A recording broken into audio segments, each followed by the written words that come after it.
Bir daha salam, artıq biz sizinlə 25-ci dərslikdəyik və bu dərslikdə isə biz sizinlə yazının kölgəsindən bəhs edəcəyik.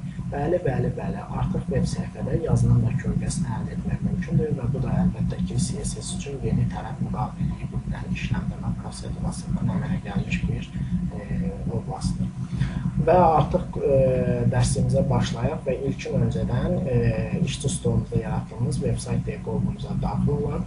Və daxil olduqdan sonra burada öncəki dərsimizdə yaratdığımız, öncəki dərslərlə bir sıra fayllarımızı görə bilirik.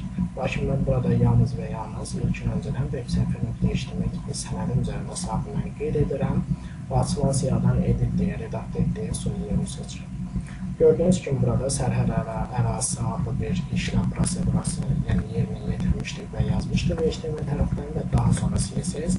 Biz burada bir neçə beylə ataq, məsələn, 3 dəfə beylə ataq burada və elementimizi, məsələn, bir H1 elementi yaradaq. H1 elementini deyək ki, kölgəli yazı. Bu cür formada qeydinə vardıraq və bildirək. Və kölgəli yazını bildirdikdən sonra, adını və mənimsətdikdən sonra fayl menüsünə save edək. Və qaydaq qovumuza mənim XCSS faylim və CSS tipli faylimizi artıq çalışdıraq, ikinci dərəcəli faylimizi.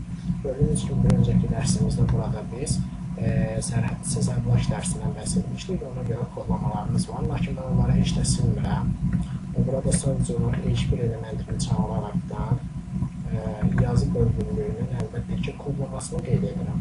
Burada deyəcək ki, text, shadow, artıq. Text shadow isə, yəni yazının kölgəsi. Burada yazının kölgəsi standart olaraq 4 bir tərəf eyni qaynaqda olmaq şərti ilə və ya fərqli tərəflərdən də götürülə bilər. Məsələn, biz burada indi tam olaraq bütövlük tərəfinə müraciət edəcəyik və çalışdıracağıq. Məsələn, deyəcək ki, yazının kölgəsi 10 piksel. Burada 10 piksel əslində üstdən bölgülüdür, şaqili formalı olması və yenidən 10 piksel deyək.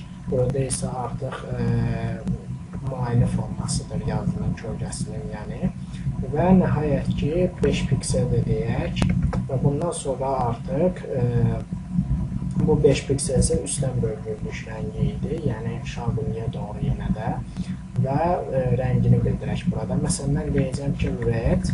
Əslində bununla bərabər kölgənin həm də bu üstdən bölgülük dəyəri 5 piksel olan, həm də bulanıqlıq formasını bildirir. Məsələn, burada biz red dedik və fayl menüsünə save edək.